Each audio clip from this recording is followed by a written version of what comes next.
he has done. So for me, it's not a compensation. It's just there knowing that he understands that what we are doing, we were sincere, we were deliberate about it, and wanted the best for our country. And I think that's what works with it. You were also instrumental in helping save his life and some of those who would have been killed in that planned coup. As always, I was also a target, I am sure you know. You were supposed to be locked up. Now, I was supposed to be arrested, and if I refused, I was supposed to be shot. But that's the job. And anybody who goes into coup, I mean, zeros is mine, because you know, you succeed, good. You don't succeed, whatever consequences come, you're ready for it. But then again, I think these guys were just a bunch of very unserious individuals that really don't know. If you look at the caliber of the individuals, if you look at, I don't know what got into their heads to think that they could take on the armed forces like that. What I even said was, even Nigerians will have fought them. Even without the armed forces, Nigerians will have stood against them. Remember, Nigerians have fought against the military rule for quite some time. And that's where Mr. President has always been one of them. So now for them to think they could just wake up one morning and do that in Nigeria, I think something went wrong in there. They need to reset their brains. And you have said that they knew the consequences. Oh, definitely. Most definitely. Are you able to capture all of those who were said to have been involved? So far, most of them have been caught. If there's anyone, maybe one or two, but most of the you know, and it just started from the colonel himself, who feels disgruntled because he was not promoted. He didn't meet the mark to be promoted. You know, the armed forces is really very strict about its promotions system.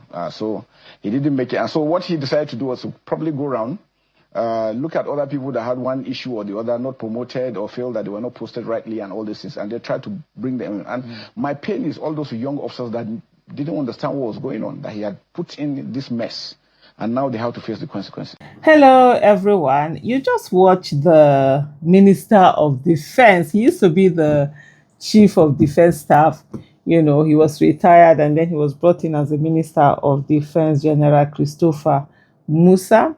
And then, of course, there are some who have been tipping him as probably he'll be the one that will be the running mate to Tinubu as we go into 2027 election. That's permutations and all of that. But anyway, the main issue is about this coup, you know, that he talked about.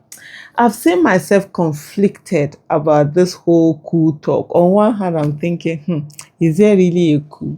There's nothing that Tinubu and his people we know used to Garner sympathy and whatever. Is there really a coup, or is it that they are just trying to, you know, how do I put it, get that sympathy, get people to feel whatever in a certain way about them or whatever? That's just my feeling. But there are people who have said indeed that they were coup, that not just even one coup, that there were more than one coup. And some have talked about the fact that there was one, you know, the one that was supposed to, that they had on the 1st of October. That was why they had to cancel it. And then another one, a whole lot of story. But just listening to this video, if you really listen, I couldn't help but feel as if even the general he was more angry at the people as in the anyhowness they planned the coup, rather than the coup itself. So there was that talk about, you know, like the manner in which it's a very serious person, as in as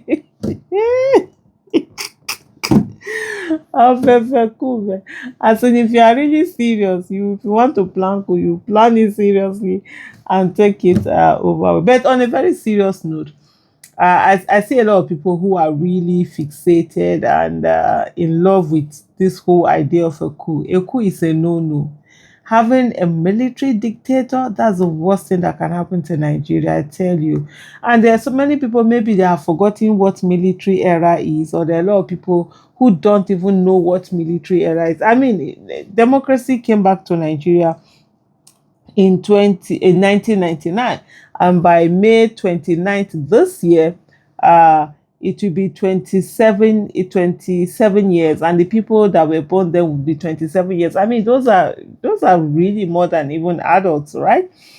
They are almost leaving the youth level. So these are real adults out there that don't know what military is. And then even those in their 30s, early 30s, they can't even remember what military rule is like, because they were quite young. And so you see a lot of people trying to romanticize this whole military thing and what have you not. But I would say honestly, it's an absolute no. Whatever needs to happen, Nigeria needs to continue with the democracy. We really, this democracy that a lot of people, are taking for granted. There were people who had to die for it. Once upon a time, it was almost seen as an impossible thing, like we would never have a democracy. People fought for it. They never gave up. They kept going, and they were able to finally get that democracy that today we are taking for granted. Even though you have very obnoxious, rulers who have destroyed the whole democratic setting and have turned it into something else, and people are not seeing that dividends of democracy. But I also want to let the people know that even with the military, Nigerians didn't see the dividends of military. A lot of countries were fixed. The military had the opportunity to be able to do many things that would face the country for good, but they really didn't explore those areas. We saw military rule in other countries that were able to take them to very great heights. But unfortunately for us in Nigeria, that was not the case. And so expecting that you're going to bring a bunch of people that they will now come and be lording it over people is what is suddenly going to bring a good, whether good governance or whatever. I don't think that's the way it is. But then uh, we've seen how military, of course, has also been accepted in different areas. Everything turns down to the illegitimacy of this present administration, an illegitimate administration, the failure, the bad governance, the lack of accountability, the lack of transparency, everything, the huge corruption going on, all manner of things, that have been going on over here, and it does say a lot when you look at all the things combined together. And these are the things that are making people really angry in the way that some of them are calling for there to be a coup. But then, what even the Tinubu, how did he come? He came under the civilian coup, because when you look at it, and this is the thing that I want people to have, and I want the world to put rigging of election and military coup on the same level.